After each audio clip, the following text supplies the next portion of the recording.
Hey everyone, and welcome back to our College Has Aged Me Let's Play Minecraft series. This is going to be the second part of our latest episode, which is where we're building our gold farm. As you can see, I've cleared out a little bit more of the area, and I've extended down. Actually, I could afford to, extend these down further, but I'm trying to pillar downward. I don't know if pillaring is the right word, but filling in the portals as I'm going down instead of trying to pillar upward and put in all this obsidian. So yeah, I mean, if you didn't watch the last episode, go ahead and check it out because this might be a little confusing of exactly what we're doing. I mean, what it looks like is we're digging a big a big hole and filling in the gaps with obsidian. But I assure you, we're doing something else. We are building a huge hole and underground and going to turn it into a gold farm. And so what this does, I mean, what this whole design does is it utilizes the game mechanics where zombie pigmen can naturally spawn from nether portals, and they spawn based off of the amount or based off of the ratio of actual nether portal blocks as compared to the obsidian. So I guess the more nether portal blocks there are, then the more those zombie pigmen spawn. And so I'm going to be making the largest size of the nether portals that I can, which is a 23 by 23 outer border. So inside would be 21 by 21 spaces. And that is where we're going to get all of our, I mean, that our maximum amount of portal blocks. So I just came up here because this is where we're going to have all of our wiring. So I didn't mention it yet in this video, but in the last video I kind of explained what the mechanisms are going on here. So here is, what we have here is a redstone where we can toggle on and off our nether portals. So like just in case we wanted to go through our portal down in our base, and when we come back through the nether, we don't want to end up in the middle of our gold farm because that might cause a little bit of trouble. And so what we want to do instead is we want to be able to push a button down at our little killing platform down there, which we haven't dug to yet. But push a button and it will go ahead and turn on our machine. So if this button will simulate the on switch, then this side will have, well, actually, this is the off switch, but let's just say, for example, we had our portals on, but we want to turn it off. So what this one does is we have two monostable circuits, which allows only a one tick pulse through this block, and then another pulse comes through this block. So power is instantly supplied to all these dispensers, which will have eventually water buckets in it, but we don't have enough. I mean, I want to be able to wire it up before we put in our water blocks because it might cause some issues later on. So basically, yeah. And then over here, we're going to have other dispensers. We're going to put a lot of flint and steel into here.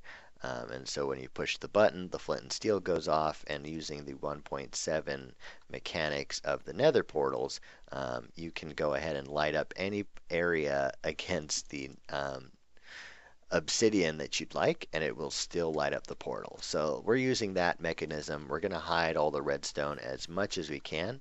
But let's go ahead and see this in action. I mean, we won't be able to see the water, but we will be able to hear the clicks. So if we push this button, you should hear two clicks from the dispensers. So here we go. Okay, so if you heard, it was like two rapid clicks, just like from the portal down below in our base, where we can toggle it on and off. So I still have a lot of layers to dig down to. Let's go ahead and see exactly how many more layers we need to dig to. So that's 1, 2, 3, 4, 5, 6, 7, 8, 9, 10. So we have 10 more layers of this stone that we need to dig through in order to get the full 23 by 23 nether portals here. And so I'm not going to force you to watch that, but we are going to be back once that finishes. So I'll go ahead and show you what that looks like. Alright, so now we are nearly done with this room.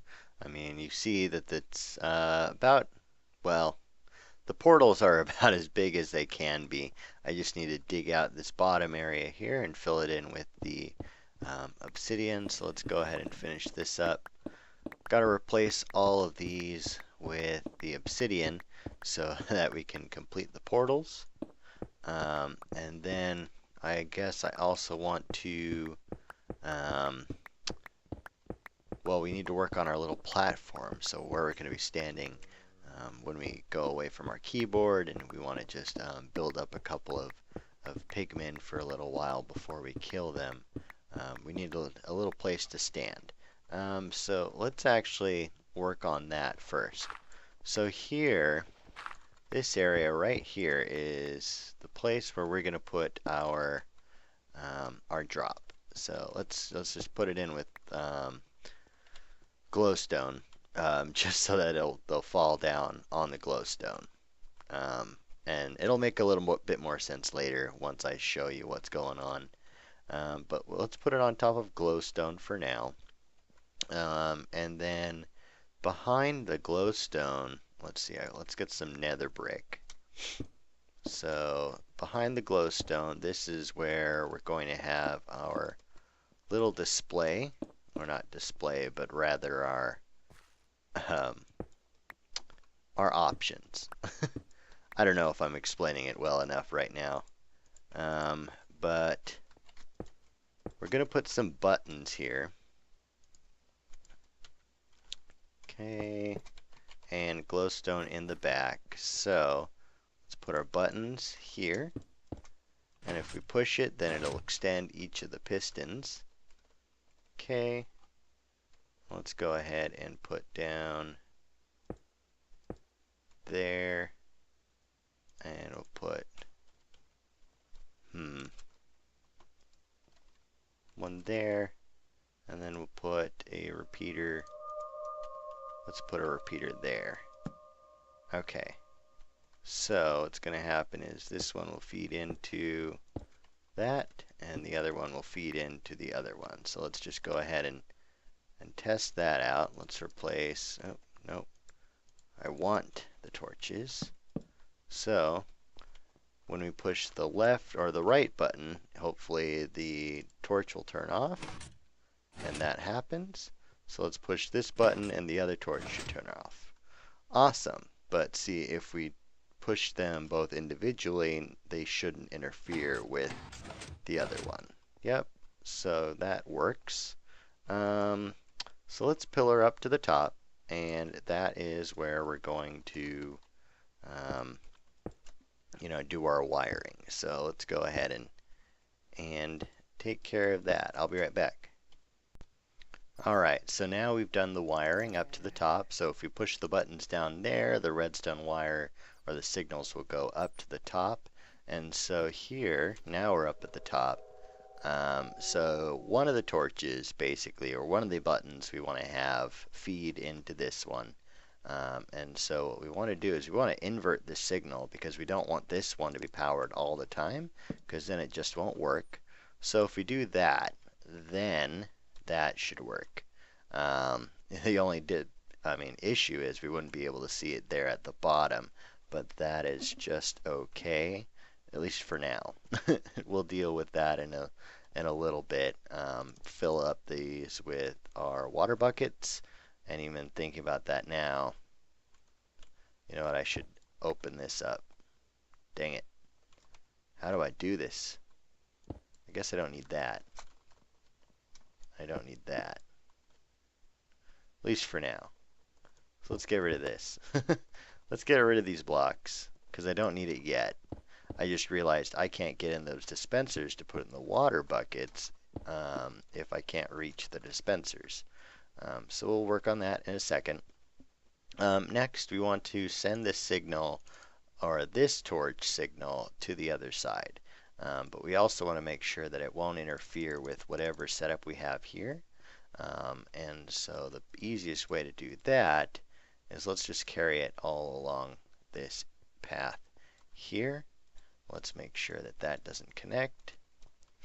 And then we'll go like this, and then like this, like that, and then take it off in that direction too. So we also need to make sure that this signal is being carried all the way. Awesome. And I'm pretty sure all of those are lit up too. So with this one, it doesn't really matter if the signal is inverted or not. In fact, it should probably actually go like that. And let's just put some delay on it as well to delay the effect. So basically the pistons won't fire. I mean, the dispensers won't fire until, you know what, I realized that I'm not making very good commentary right now. So we'll fill all these in later. I don't have much flint and steel actually. And I need to fill the water buckets. So let me actually get the water and put it in the dispensers, and then also make all the flint and steel to put into these dispensers as well. And then we can just show it in action then. So I'll be back. Let me just go back and get those flint and steels. Alright, so I'm just preparing our little killing station here. Again, you know, these buttons control the on-off, and I'm pretty sure this one over here turns it on. So I want to have a sign here. I'll probably call it, how about activate? And then the other one will be deactivate.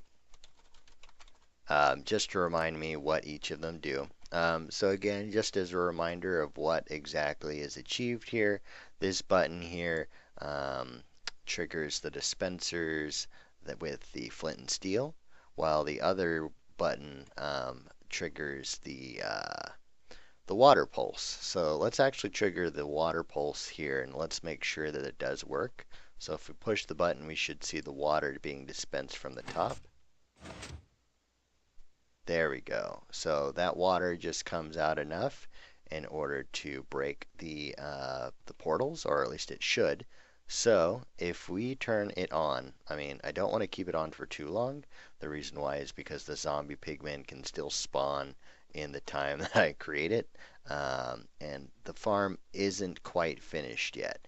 I do want to finish building the traps, the water traps down below, so that we can collect all the zombie pigmen, as well as we want to build the trap that takes them all the way to the top and then drops them from a certain height so that we could get there, give them, you know, as much fall damage as we wanted to, and then get them killed. So let's go ahead and test it out. I'm a little scared. Let's go ahead and press it, and we should see all these portals light up. Oh, wow. So I don't know why these aren't working. Oh, wow. Okay, so let's deactivate it now. Uh-oh. Uh-oh, little glitchy. So we might actually need to install a little bit of delay in it, just because all of those, because I think we're activating too much at once, and it's just causing it to be a little glitchy right now. So let me go back up and reset these, reset them, fix it, and we'll get back to you in a second. Alright, so I did end up fixing it, I believe. So what I did was I changed this pulse. Instead of it was a 4-tick delay, this is now going to be an 8-tick delay. And so I did the same on both sides, just because I found that the pulse probably wasn't long enough, especially with the lag of it shutting off the portals. So I wanted to increase the delay a little bit. And so I know that we turned on all the portals. I had accidentally had that piston or that dispenser facing the wrong direction. So that's why the portals didn't light up before.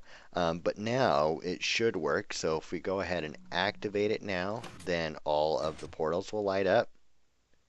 And there we go. So all these portals are lit up over here, and let's run through the other side and just to show, yep, and all these are lit up. So now if we deactivate them, then the signal goes up, the water turns off, and there's still a lot of lag. So I don't think that's working. Let's go ahead and fix that. Alright, so now I actually got it working, and if I need to prove it to you, let's go ahead and activate it. All the portals light up. Dang it, why doesn't this always work? Oh, that was a lot of lag. I have no idea what just happened there. Okay, so now all they light up, or they all light up. So if we deactivate it now, please work, please work, please work. Oh my gosh, so much lag. Why? Why? Ah. So all I did was push our deactivate button again, and hopefully that should work. But next what we want to do is we want to bring this down to level 16. And that's not what I wanted to do. I wanted to press F3. So next let's bring it down to level 16 so that we can go ahead and have our little drop off for our zombie pigmen so that they will fall down instead of hanging around. So I'm going to dig this out and I'll be back with you. Alright, and another part of the design I forgot is we need to put in some trapdoors because we want to make sure that the mobs walk off the edge. So the mobs basically think that these trapdoors are going to be a full block, so they can path over to these trapdoors. And so we want to encourage them to walk off the nether portals once they spawn, just so that we can get them off of the nether port, or get them off the portal and get them into our mob trap. So let's go ahead and do that. And this is going to be a long process.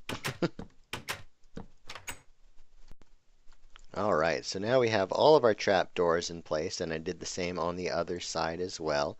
But the next part we want to work on is our little conveyor system to bring us all the way, or bring them all the way to the top.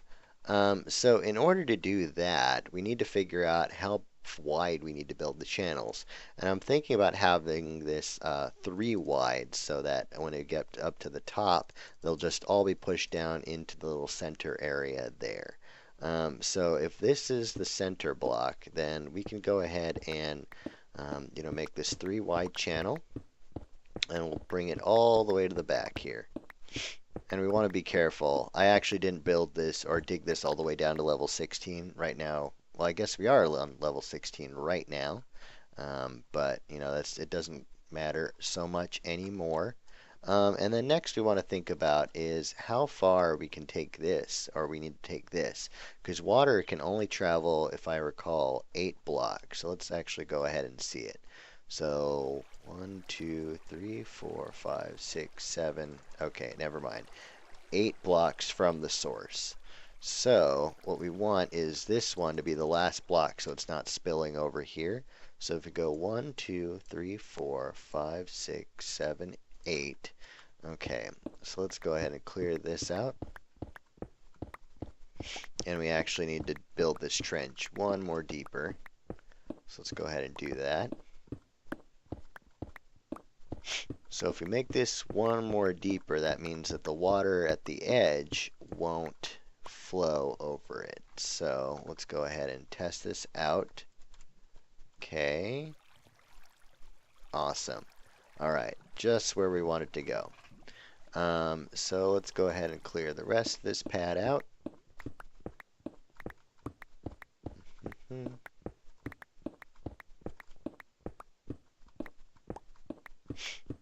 And then we can push the water over to the edge, and that will do it for this side, but then there's 4 more other corners that we need to work on the water for. So let us actually put down a little wall here. Got dark all of a sudden. Okay, and just so we can utilize little water tricks here. let's just go ahead and put that in. Okay, and one more. Awesome. Now if we clear out this wall, then it should all spill over to the edge. Can't reach. There we go. Alright, so now all of this water will be pushing the mobs into this corner here. So we're going to do the same for this other side, and actually on the other corners there as well. And once that's done, I'll get back to you. Alright, so I did create a little water elevator for our mob, so all of the water is being, will push all the mobs into the center, and there is the little channel in here where the water pushes them into the center here, and up into this water elevator. It takes them all the way to the top, and then they're pushed into that little hole up there, and will be forced to fall down. So let's go ahead and work on this side, since we haven't gotten to this side yet. I don't need that, so we can get rid of this. Okay, so first of all, we need to be able to get a way to force the mobs underneath a stream.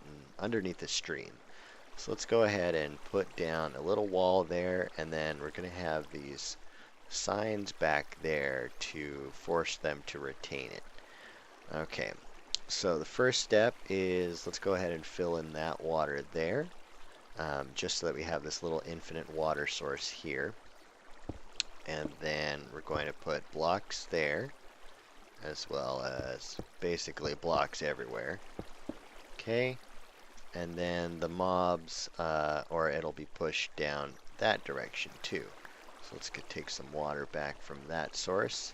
So once the mobs are pushed here, they're automatically going to start jumping, and then they'll be forced to climb up. So that's what we want them to do. So let's go ahead and place all this water. Replenish our buckets of water here. Okay. And then sign there, and sign there. Okay, so let's go ahead and put another layer of this brick here. We want water there, and let's climb out, and then put some water there. Alright, so this is where we're going to start pillaring up. So let's go ahead and put some more glass here, and then fill in the sides with brick.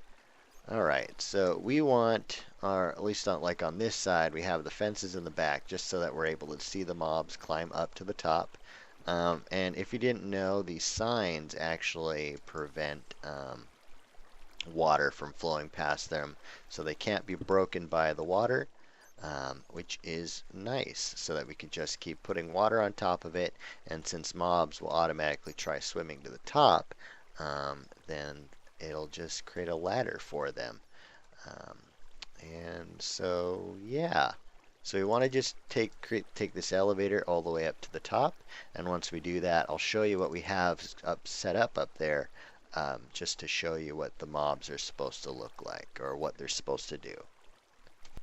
Alright, now that we have the other side done, let's go ahead and let me show you what happens up here. So the mobs, I guess it's a little difficult to see, especially since you can't actually see it. But once the mobs are pushed up, then they end up getting pushed into the center there. And then, let's actually open this up a little bit just so that we're able to see it. So the mobs are then just pushed into the middle, and they are eventually pushed into the center. This little guy escaped somehow, but everything else, well, actually let me light this up and make it look pretty. And so, yeah, that's kind of what it looks like. But the last piece that we need to work on is the center pillar here, because we want to be able to guide these zombie pigmen down to the ground as opposed to letting them just fall freely. And the reason why is because they might end up walking, or they might end up walking in the wrong direction, and that's not really where we want them to go. So what we're going to do is just create that little guide here. So let's go ahead and create it, And once this is done, I will show you how it looks. So I'll be back.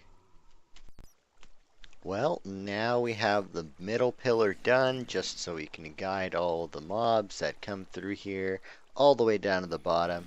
So let us go ahead and fire it up now, shall we? So let's go ahead and activate our farm. All the nether portals turn on, and let's just let it warm up for a little while. And so once it starts going, I'll show what it looks like. But this is actually pretty loud. Let's see, how do we turn? No, it's not resource packs. It is video settings.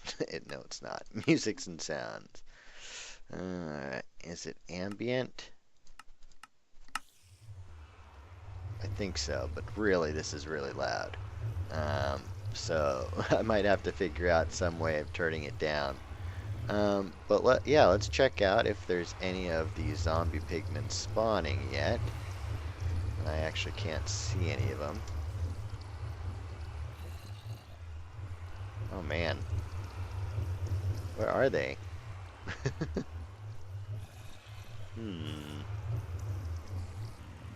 Okay, so we had our farm running a little bit, and as you can see, there's this zombie pigman climbing up our water ladder here. He's going to be dropped, or go all the way to the top, and so is this guy too. So they're going to go all the way to the top and get pushed into the center, and then fall down into our little trap here. We do have some gold nuggets already, but it looks like it's probably because the mobs are like jumping there at the top, so they're taking like extra fall damage, which is something that we kind of want to avoid, but I guess there's nothing that we can really do to prevent it. So it does apparently take a little while to warm up, because it has taken a little while for the zombie pigmen to get in this pen here. But I'm liking how it looks so far. So let's go ahead and kill these guys. I don't know how we're gonna do it. Probably just punch him to death. I think they are down to like 2 hits for the kill, which is a little higher than what I'd like. But I imagine if we get some potions, it'll make it a lot better too. But yeah, let's go ahead and kill these guys. And they're gonna get really angry at us, which is not what we want to do. But luckily, we got him killed, and we got a sharpness sword. Awesome. So we got some gold nuggets already, but I'm really looking for more nuggets than just these 4. So hopefully this farm is worth it, because I've spent a lot of time on it already so far. But yeah, I think that wraps it up for this episode, guys. Once again, thank you so much for watching and contributing and following along with my series so far. If you did like this video, feel free to give it a like. Just so I know what kind of videos you guys like to watch. So yeah, if you have any more suggestions for future episodes, please let me know down in the comments. But otherwise, thanks for watching, and I'll catch you guys next time.